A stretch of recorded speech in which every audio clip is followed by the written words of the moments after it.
In this week's parsha, this is one of the famous mitzvahs of Shloilechal Basa B'chalav, L'Savashal Gedi B'chalev Imoy. You're not allowed to cook meat and milk together. I'd like to speak about that and about Pesach, try to tie them together. And we'll see they have a lot in common. Basa B'chalav and Pesach have a lot in common. So first let's start with Basa B'chalav. The Isser of Basa B'chalav is you're not allowed to cook meat and milk together. It says it 3 times in the Torah to tell us you're not allowed to cook it, even though you don't plan on eating it. There's an Isser Bishul by itself, cooking meat and milk together, even though you're not going to eat it. There's an Isser by itself. I mean, if someone wants to own a store and he wants to cook meat and milk together and serve it to Goyim, he's not allowed to do that. There's an Isser to cook meat and milk. There's another Isser of Hana. You're not allowed to derive pleasure from it. So even if you yourself are not cooking it, you have Goyim cooking it for you, but you're selling it and you're making money off it. Also, there's an Isser of Basa B'chalav. Someone would own a McDonald's. Could be there's an Isser of Basa B'chalav, maybe not, because it's silly. We're not going to get into that. Then there's an Isser of Achila to eat Basa B'chalav. The Isser of Achila Basa B'chalav is not to eat milk and meat together the way they are. The Isser is you're not allowed to eat milk and meat that was cooked together. As long as it wasn't cooked together, it's just you take meat and milk and mix them together cold. There's no Isser d'oraisa to eat them together. There's the Isser with the Rabbanon, you have to, that's why we wait. But with the d'oraisa, there's no Isser to eat milk and meat together if they weren't cooked together. They have to be cooked together. Once they're cooked together, then it becomes awesome mid'oraisa to eat it. Now, this that it's awesome to eat it when it's cooked together is only an Isser when it's cooked together and they're giving a taste one to the next. The basar and the chalav are giving something to each other. They're giving a taste one to the next. The chinuch brings down a case that if let's say you have milk, it's a little bit spoiled, and it gives a bad taste into the meat, and you cook it together, there won't be an Isser Basa B'chalav, because it has to be a tam l'shvach. There has to be a good taste that it's giving into the meat and into the milk. If it's not a tam l'shvach, then it's mutter. It has to give taste into the milk and into the meat. What does it say that? Because it has to be cooked together. Okay. Cooked together means derech bishul. The way you cook foods together, they give a taste one to the next. If they're not giving a good taste one to the next, it's not called giving a taste. That's not halacha. The same thing would apply if you don't have, this is a whole different shaila. Let's touch on it a little bit to bring out the point of Basa B'chalav, that it has to be cooked together and giving a taste one to the next. If you have a big pot of soup, meat soup or chicken soup, and a little bit of milk falls into it, it's no problem. Even though it's cooked together, it's not giving a taste. And not just that, the KiTisa has a whole tshuva that he wants to say that the whole Isser of Bishul, Basa B'chalav, cooking milk and meat together is only when they're giving a taste one to the next. If they're not giving a taste one to the next, there's no Isser at all of Basa B'chalav. So he wants to say, Rabbi KiTisa, that if you have a big thing, a big pot of meat, we know there's a din, ein bevatlan Isser lechatchila. If you have something that's aser, you're not allowed to add stuff to it to make it bottle the shishim, and then you're allowed to eat it. Says Rabbi KiTisa, by Basa B'chalav, the whole Isser is to cook meat and milk together when they're giving taste to each other. If they're not giving taste to each other, he says there's no Isser B'chlal. There's no Isser B'chlal, then you're allowed to take a big pot of meat and add a drop of milk, lechatchila, because there's no Isser Basa B'chalav. It's not called a mevatlan Isser lechatchila, because it's not an Isser at all. It's a subjective test. How do you know shishim? No, shishim. Shishim, that's something separate. No, the shishim. Usually shishim is no time. Usually shishim is something different. No, shishim is PARSHA is dependent on time. We assume that most things less than shishim is no time. Then it should be after the lechatchila. Why? Because No, but it's less than shishim. It's less than shishim, so there's no issa because the only issa basar b'chalav is when it's giving a taste. If it's not giving a taste, it's not issa yet. You haven't created issa. You have not created issa. Even though you have milk and meat together, the cooking together, the only issa is when you have a taste, a tam, giving one to the next. If there is no taste, you have not created an issa b'chlal. So you want to say that midaraisa could be it's takamutter.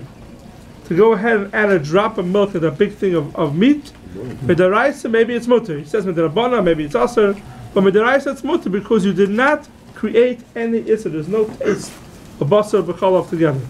That's the only issa when you have taste. Now, why am I stressing this? Because there's a different halacha which comes up in Pesach, halachas Pesach. And we'll start off from the makar, the source of the whole halacha. I'll give a little bit of akdama to understand it. We know that in the Beis HaMikdash, they used to cook the meat. The Kohanim had meat, they ate the meat, they used to cook it. And they used to roast it, the meat. What happened was, you have a piece of meat from a carbon, after 24 hours, or after Yom V'Layla, whatever the Zman was, it becomes noiser. It becomes leftovers, and leftovers are now allowed to eat. If you have meat that stayed for most karbanis till the next morning, it's nicer, and you're not allowed to eat the meat.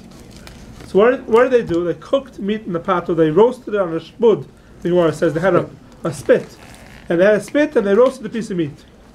The taste of the piece of meat went into that spit. Now, the next day, what happens is, it becomes nicer in the shmud. The bleas become nicer. So every time they use something that is based on mikdash, and they cook something, it should always become nicer. It should always become that the bleas in the spit or in the pot the next day is nicer. The utensils should become nicer. All the utensils should be usher, and every day you should have to kasher all the utensils in the base of mikdash. But you don't have to. You don't have to. So why not? That's why you're here. Why don't you have to kasher? Why don't you have to kasher the utensils? So the Gemara says, "Kol yoyim nasa gil lechaveroi." The next day they would cook it in the pot. They would take out the taste of the meat from it. Every day, as you're using it, you're taking out the old taste, and new taste is going in, and therefore it's okay. Kol yoyim nasa gil lechaveroi. Every day, the new cooking takes out the old time into it. Putting it into the new food. The old time doesn't go in. The Gemara speaks about putting it in new food. That's not a problem. Doesn't that sound like cherry cast? There you go again. Cherry cast? Not for that. So that's what the Gemara says. But then the Gemara says the spudim, the things they use for fire, the chayre is awesome. And the spudim that they used on the fire, that's something that you cook, something that you don't cook, something that you use on the fire, a frying pan or a spit that you use. The halacha there is it needs libun. Libun means you have to make it hot in the fire and burn out all the bleas that are inside. On the spudim, it didn't have agola, it didn't burn it in the fire the next day. So how would the spudim kosher to the next day? That's what the Gemara asks. How come the spudim aren't also the next day? They didn't do libun on the spudim. Maybe they did. They didn't do. You don't find it did libun. They didn't go ahead every day and kasher the spudim. Wouldn't take long. But they didn't do it. You don't say you have to do it. So the Gemara says that Hagala works for the spudim also, and the reason is like this. The Gemara says Hatera Bala. Hatera Bala means is that any time you have something that you use on the fire, you use, let's say, a spud for the meat on the fire. So libun works different than Hagala. We spoke about this last year. Maybe we'll speak about it closer to Pesach. Libun, what libun does is, libun burns out anything that's inside the utensil. It gets so hot, it burns everything in the utensil. What does Hagala do in hot water? Hagala doesn't burn out what's in the utensil. Hagala pulls it out. Just pulls it out into the water that you have. That's why you have to have shishim. When it comes into the water, Hagala pulls out anything that you have baleya in the kli. Hagala pulls it out. Libun burns it out. Libun goes much deeper. It burns everything out. Hagala cannot pull everything out. The sheepwood didn't touch the fire. The fire didn't touch the sheepwood. It doesn't make a difference. It doesn't make a difference. Even if the shput didn't touch the fire, the halacha is if something is hot and there's a piece of meat on it, it becomes fleishiks. Yeah, definitely. But it's more bolea than Hagala. Yeah, that's the question. How did you get out the bleeds from the shput? By Hagala, it doesn't have to be libun. No, even if it doesn't touch the fire, it still needs libun. Even if it doesn't touch the fire, it still needs libun. So libun burns it out all the way deep down. It burns everything out. Hagala pulls it out. Now, when it stays in the water, doesn't the next keli that goes in there? That's the question. How we do it? If you put it so the bleeds come to the water. So next time you get it, okay, we'll speak about the very close to the Pesach exactly how Hagala works. It's batal b'shishim. It's not crazy veneer. We'll get to that maybe when we get to Pesach. Exactly how Hagala works if the bleeds stay around. How can you put something else in afterwards? The issa goes into the next thing that you put in.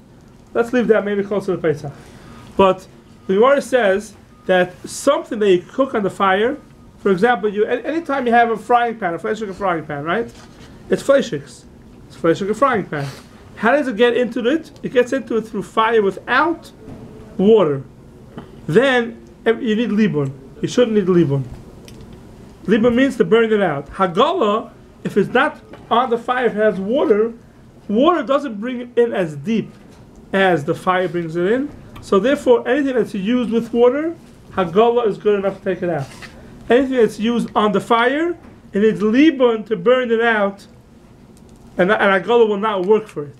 Hagala will not work for something they use on the fire.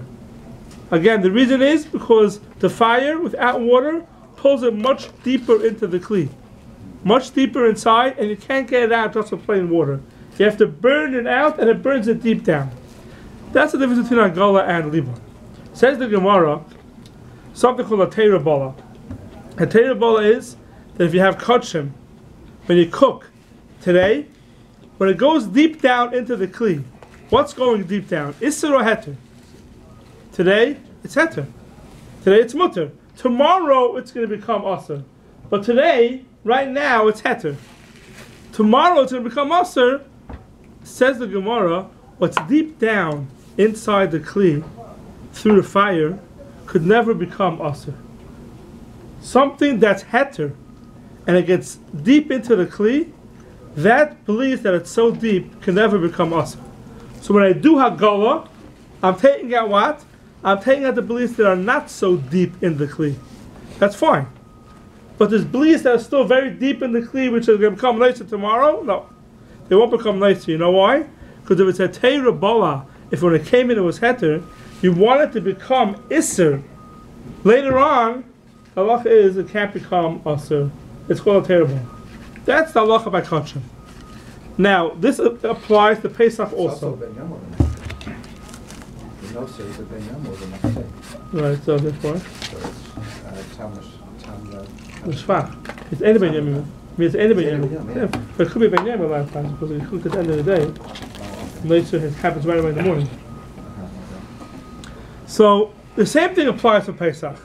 And what's the case of Pesach? You have knives. You use knives. You use knives to cut hot chametz, right? Not alcohol, not water. You have knives that you use to cut hot chametz. What happens is the knife becomes chametz. You want to use that knife on Pesach. What do you have to do? So put it in the water. That'd be great. You put it in the water. It's Hagala. Okay. How do you use a knife? Hot bread, which is not Hagala, which is not bishul. It's just hot. Without anything you use for hot without water has a din like tzli. As in like you're roasting it, and it goes in and needs libun. So anytime you use a fire for, let's say, use a knife on the fire a knife to cut hot chametz, you should need libun on it, not hagol. Your oven, you have an oven, right? You use an oven. There's no bishul there. The chametz goes into the oven. You need libun. So if you use a knife, the Gemara says that you could do hagol on the knife. And the question is why? Why do I do a hagol on a knife? A knife is used for hot. That's without water. libun needs libun. Hagala shouldn't be good enough for it. Says the Gemara, says the Rishonim. So some Rishonim want to say, because the knife is not really used for hot, it's not by the fire, therefore Hagala is enough. From here comes the big machlokes in the Rishonim. And some Rishonim want to say that chametz is called heter bala. Because when the chametz got into the knife, it was heter. It wasn't aser. Tomorrow, chametz has become aser. But when the chametz came into the knife, what is it? It's heter. It's called a heter bala. That's what some Rishonim want to say. Some Rishonim say no. Chametz is not called a heter bala. Why? Noisir, if you have meat, so it's kachim, tomorrow it's to become nicer. Chametz was always chametz. It was chametz yesterday also. But chametz wasn't also yesterday. Nothing changed in the chametz. Yesterday chametz wasn't also. So some Rishonim want to say that chametz is not called heter bala, and therefore if you use a knife for cutting chametz, you have to do hagala, you have to libun, not hagala. It's brought down in the Mechaber, it's Simon Tofman Aleph. Utensils that you use through fire. Fire always means there's no water involved. Hat chala. It's called through fire. They need libun. Libun is regular burning it out. That's the Mechaber. The Ramah brings down v'yesh makilim. Some people make it that Hagala is enough. Why is Hagala enough? Because they hold Chometz is called Hetera Bala. Chometz is called Heter. When it becomes Aser, after 6 hours into the day, it becomes Aser. Now it cannot become Aser anymore. Why? Hetera Bala, something that's Heter, can't become Aser. Why fork? Fork is the same thing. Yeah. A fork is the same thing. Same as a knife. Same as a knife. A fork same problem. A fork anything they use for boiling hot chametz without, thank you very much, without water, it's the same thing. Yeah, anything you use for hot chametz, if there's no water, has the same issue. You have to go ahead and do hagala, a libun according to the Mechaber, and the Ramah brings the makilim, but the Ramah says at the end, but we should be machmer.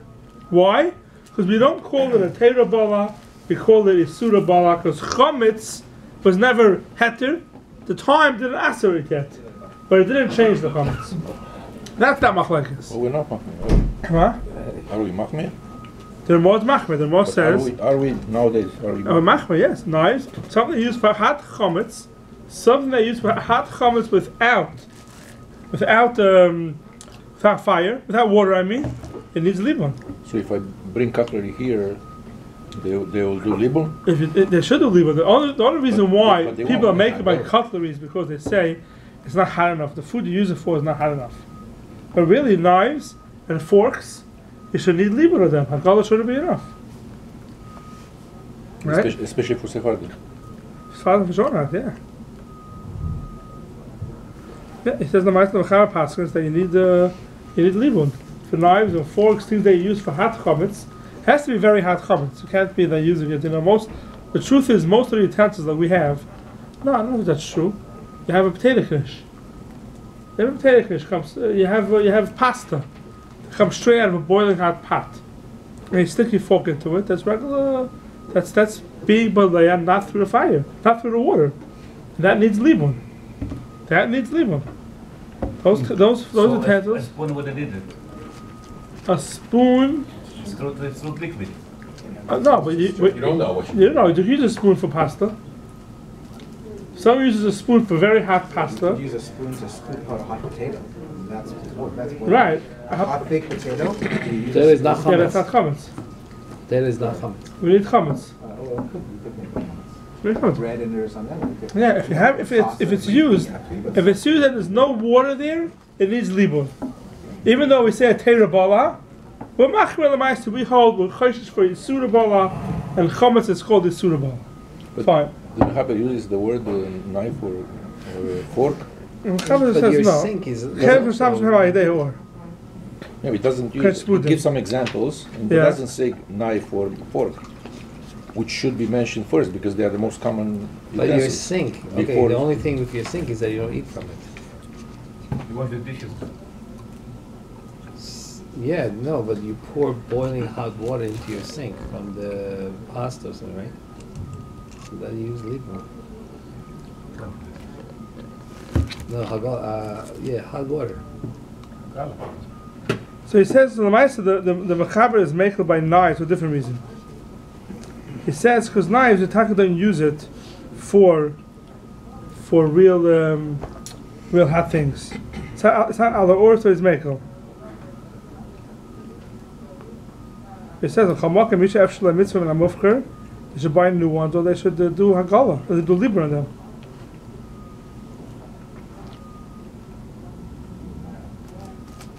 Yeah. First, the Mechaber says sakinim, magilim b'klivisha and mutarim. Sakinim you can put in a klivisha, you can put in a gala, and that's enough. Which brings down the reason why is because sakinim aren't used for really hot stuff, so you can be making. So you can be making on sakinim. Now getting to basa b'chalav. So we have here a frying pan, or something you use just for hot meat without water. So hot meat without water. Now, what happened was, you want to use that now for milchiks. So how do you kasher it? How do I kasher it for milchiks? I have a frying pan I use for fleishiks. I use it for meat, and the meat is boiling hot on the fire, no water. Give me the So now I want to change that frying pan, I want to use it for milchiks. What's the halacha? What do you have to do? You would say libum. I thought generally we're not allowed to kasher. Let's say you're kashering it. So you're doing it for Pesach. Let's say you want to kasher it. You want to change it from fleishiks to milchiks. If you're allowed to do that. It's still liquid, no matter what. It's liquid. So that little liquid is a question if it's called bishul or not. Tigun the shal. A lot of places called tigun. It's called sleep. It's not called bishul. So you have a shpudim. Things you use to roast the meat on. The grill. The grill where you have a grill, you make meat on the grill. You want to use that grill now for milchiks. What do you have to do? Libum. So PARSHA, everyone says you have to do libun. But it's a mistake. According to this, why should you have to do libun for? It's a heter by It's heter. Heter bala. Right? What are you worried about? The bli is that are deep inside, that it won't come out through hagala. That is what? That's called heter. It's a terabala. But it's still fleishiks though. It's still fleishiks, but that thing that's deep inside can never become asr. So even if you can have milk touching it, you have to use it for milk. It can never come out, or it can never become us. It can never become asr. It can never come out. Yeah.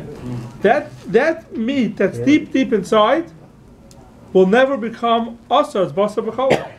Hatera bala. Shulchan Aruch says it. It's like a magic thing. Like no syrup, even though it's a time halacha, Right. time doesn't affect it. It never becomes. It never becomes a nicer, right? You have nicer. Something becomes nicer the next morning, right? You did hagala, so the main beliefs came out. There's some beliefs that are deep inside that are becoming nicer.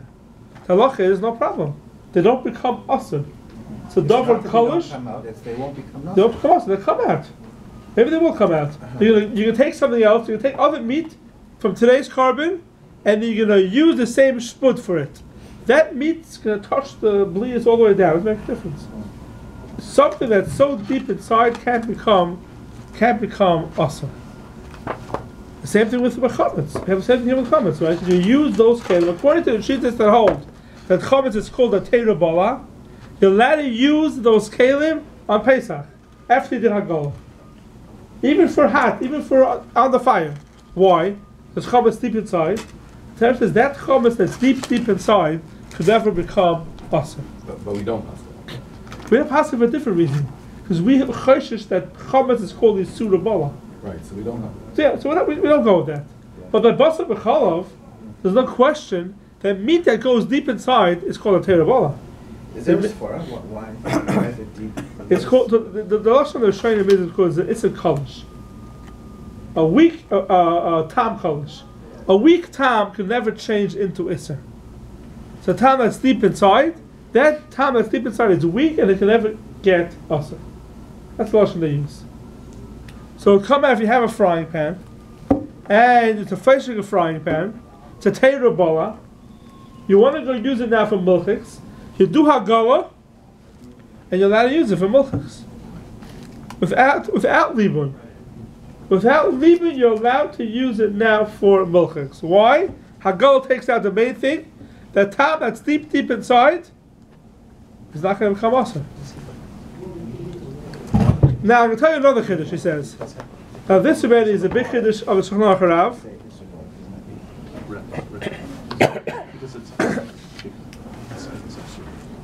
So now let's take it a step further. Let's see if everyone agrees to this. Shulchan Aruch Rav says even a step further. He says you have a frying pan, a fleishuk frying pan, that you cook fleishuks in it. By mistake, I went ahead and I made myself a cheese omelet in that frying pan. No water, it's hot. Yavesh b'yavesh, tzli. How do I kasher that frying pan now? Do I have to libun, or is hagala enough? Yes, to put it in. Question is, you have to clean it out first, and then what do? Libun or hagala? What would you say? I took a fleshing frying pan. So to kasher, we said before, for sure you can do hagala, and then use it for milchiks. I didn't kasher it. By mistake, I went ahead, and I used it for milchiks. Do I need hagala or libun to kasher the frying pan? Why would you say libun? Because the Where's the surah? One that's deep inside, the meat that's deep inside the frying pan is heter. But you never did hagala on the frying pan. I didn't do hagala. I didn't do hagala yet. So So now you want to say that meat that's deep inside. touches the milk that's deep. So what? It But doesn't matter. it's a kolish.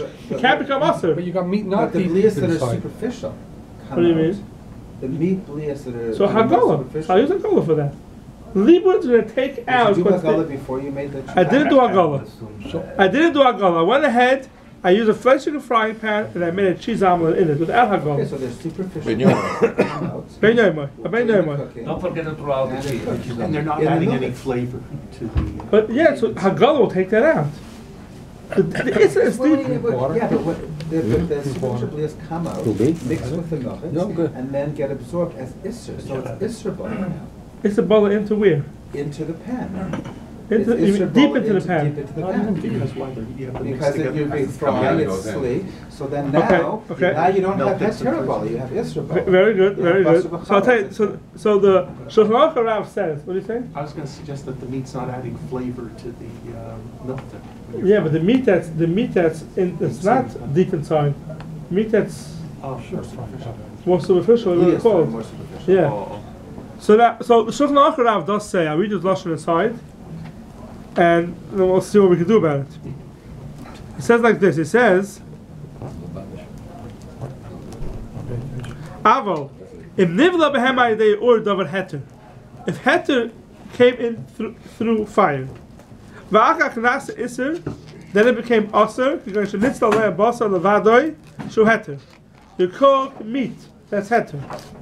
Va'achach nivla behem cholav. After that, milk went into it. Harei nechsharin ayidei hagala. Afa pisha tam basar nivla behem ayidei ur. Eina nifla mehem legamri ayidei hagala. Mekamakim oisei mued tam basar abelua ma'oid b'toicham. Asher eina nifla mehem rak ayidei ur kol shu ma'oid. Ve'eina kedai sheyachal olav shem chadash. Dahainu shem basar v'chalav. The fikach dai lehem v'hagala. Hagala is enough. Shulchan Aruch Rav says. But I looked at Shulchan Aruch Rav, it's a little bit hard to understand it. Translation? Anytime you have fleishiks in a pot, you cook fleishiks in the frying pan, let's say, are they or not in a pot, through fire, then you cooked milk in the pot, you don't have to worry, hagala is good enough. Why?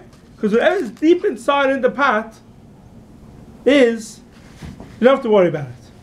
You don't have to worry about what's deep inside the pot because that's an Issa Kolish, or weak Issa, and that can never become Asa. That's what he says.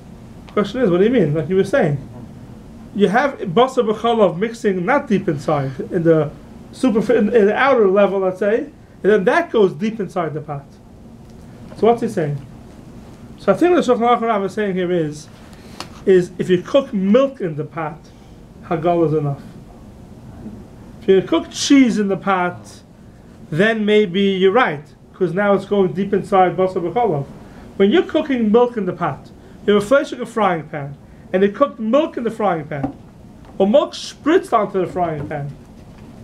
You had milk that spritzed onto your frying pan. This is a ma'aser b'chol yom. You have milk like a frying pan, and fleshig spritzes onto it. If it's liquid, if it's water, that water doesn't go all the way deep down inside. Because it's not sleep. It's not sleep. What are you worried about? The tam kolish answer it. The tam kolish won't answer it. So maybe that's what he means. He means if you have cheese, it could be you're right. The cheese and the meat mix together and they go deep into the pot, and maybe you need libun. Does that fit in with his lashon? Huh? Does that fit He in says with chalav. His lashon is chalav. So it could be means dafka milk, which is a liquid. So it would come out according to Shulchan Aruch Harav, and I don't see why it shouldn't be that way if it's milk.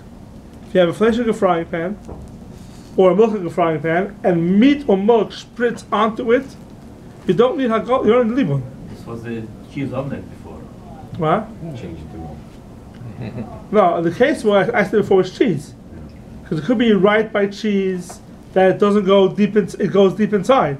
But if it's milk, for sure the Shulchan Aruch Harav says milk is, you don't need libun, hagol is enough. So it could be the Shulchan Aruch Harav was only talking about milk, because milk is something that doesn't go deep inside.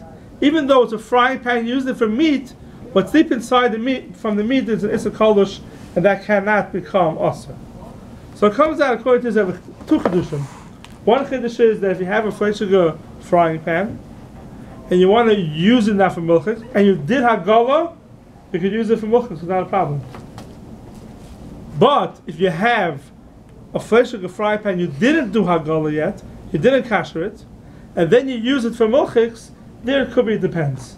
If it's chalav, if it's milk, something that hasn't been bishul, hagala is enough. There's a ma'aser b'chol yom. Most of the stories you have with the spritzing is liquids. The salads don't spritz. Salads you have to drop into it, which doesn't happen as often. So come out anytime you have a fleshig frying pan, a milking frying pan in the oven, and the opposite spritzes onto it, according to Shulchan Aruch Harav, you do not need hagala. Libun, hagala should be enough. I think a lot of places in the pasuk that way. That if someone spritzes onto your pot, you could do hagala. You don't have to do libun, even though it's on the fire and it's has a din like libun, like ala eish. Still, you could be makel. Why? Because what's deep inside is a teira bala, and that cannot become asa.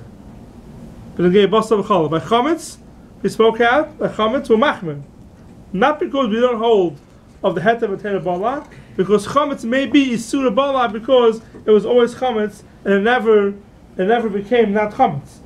This wasn't us. That's what Shulchan Aruch Harav says in the basar b'chalav.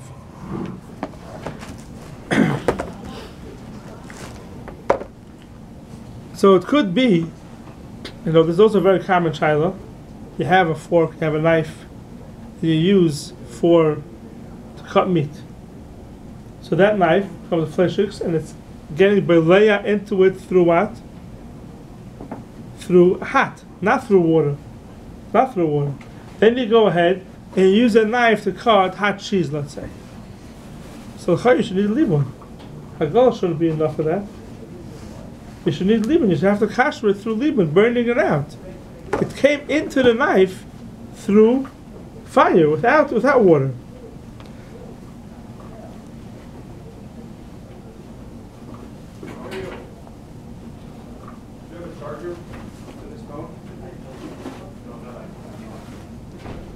So the truth is, the Mishnah speaks down beforish that sakinim that you want to use, change them from milchiks to fleshiks. He says it's enough hagol. The sakinim habalumi basar lechalav. You want to change it to chalav? Dai b'hagol. He says ha'olam nohagu issa b'zeh, because we don't change anything from fleshiks to milchiks. But he does say, but if you be maglet for Pesach, you're doing hagala l'tzarech Pesach. Now, once you did hagala for Pesach, you can decide to use it for whatever you want. The higel l'tzarech Pesach will noig l'hata l'hachlif v'basar l'chalav. Ayibcha kimish l'hoisa kavanet ha'hekshel l'tzarech zeh. since you didn't make the hechsher to change from basar to chalav, you did it because you wanted to make it kosher for Pesach. Once you did it to make it kosher for Pesach, then you could change it for whatever you want. That's halacha l'maita to paskin. We don't go ahead, we don't kasher from fleishiks to milchiks. But if you're doing it to Pesach, then you could change it from milchiks to fleishiks to milchiks. That's what we paskin. But if you have a knife that was used for fleishiks, then use it for milchiks hot without water, there you have to know if you have the heter to go ahead and do agala, you may need libun. Unless the Shulchan Aruch Harav said his din, even in a case where there's agdeya or. And this happens all the time. People stick their forks into milchiks or fleishiks. And the question is, what do you do? Put Is what? Put in the ground. Because it's not going to help you. Put it in the ground is not going to help you. Why do people do that over the years? No, it's not going to help. Put it in just to clean it off. If it's cold, if it's hot, it's belias. Belias aren't going to help put it in the ground. Putting it in the ground only helps for cold. You use it for cold, and you say you have to put it in the ground. Then you say the sponges. Yeah. So they say our sponges are even better than putting it in the ground. So that's for sure you can do. By cold. By hot, it's a problem.